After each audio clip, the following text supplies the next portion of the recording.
समृद्धी महामार्ग अपघात प्रकरणात मृतांच्या नातेवाईकांना 15 लाखांची मदत, जखमींना 4 लाख।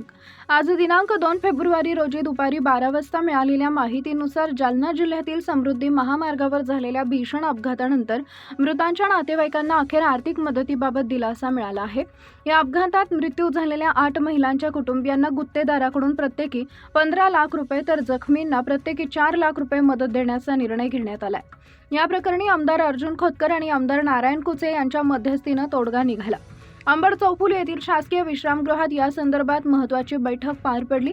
या बैठकीनंतर मृतांच्या नातेवाईकांना प्रत्येकी 10 लाख रुपयांचा धनादेश सुपूर्द करण्यात आला असून उर्वरित 5 लाख रुपये एका महिन्यानंतर देण्यात येणार असल्याचं सांगण्यात आलं। अपघातानंतर संताप मदतीसाठी नातेवाईकांची ठाम भूमिका। कडवांची जवळ झालेल्या काल भीषण अपघातात 8 महिलांचा जागीच मृत्यू झाला। या घटनेनंतर परिसरात शोककळा पसरली। मृतांच्या कुटुंबियांनी प्रशासन आणि संबंधित गुत्तेदारांकडून समाधानकारक मदत मिळाल्याशिवाय मृतदेह ताब्यात घेणार नसल्याची ठाम भूमिका घेतली। यामुळे प्रकरण अधिक गंभीर बनले। परिस्थितीचं गांभीर्य लक्षात घेऊन स्थानिक लोकप्रतिनिधी आणि प्रशासनाने तातडीने हस्तक्षेप केला। त्यानंतर मृतांच्या नातेवाईकांशी आणि संबंधित गुत्तेदारांशी चर्चा करून मदतीचा मार्ग काढण्यात आला।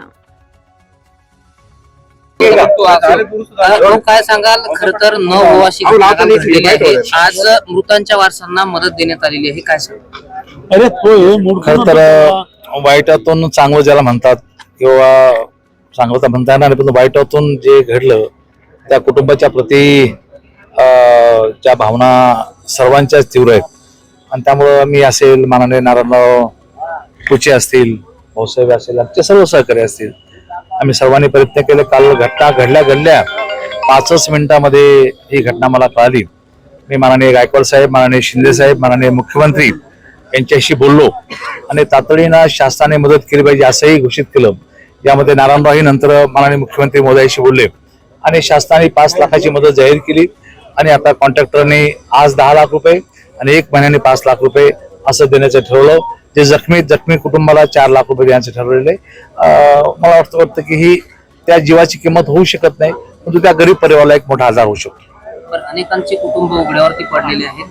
त्या कुटुंबाची मागणी अशी की काहीतरी नोकरी लावून द्यावी, त्यासाठी प्रयत्न करणार आहात? मी आणि नारायणराव कुचे आम्ही 2 जण प्रयत्न करू, शासनाच्या नियमाप्रमाणे ते होईल।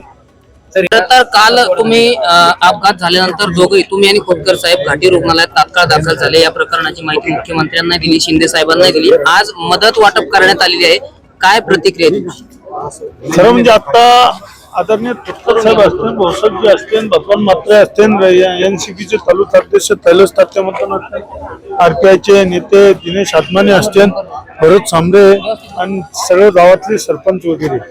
खरं म्हणजे कालची जी दुर्दैवी घटना घडली ती काही भरून निघणारी नाही, परंतु मजूर वर्ग असेल किंवा कुणी अपघातात जेव्हा जातं, सरकारने एक विमा काढलेला आहे, त्या आधारावर आज संबंधित ठेकेदार असतील त्यांच्याकडून आज मदत, आज 10 लाख रुपयाचं चेक आणि 5 लाख रुपये नंतर 1 महिन्यानं देणार असं खोतकर साहेबांना आम्ही बोलून समिती केलं आणि जखमीला 4 लाख रुपये।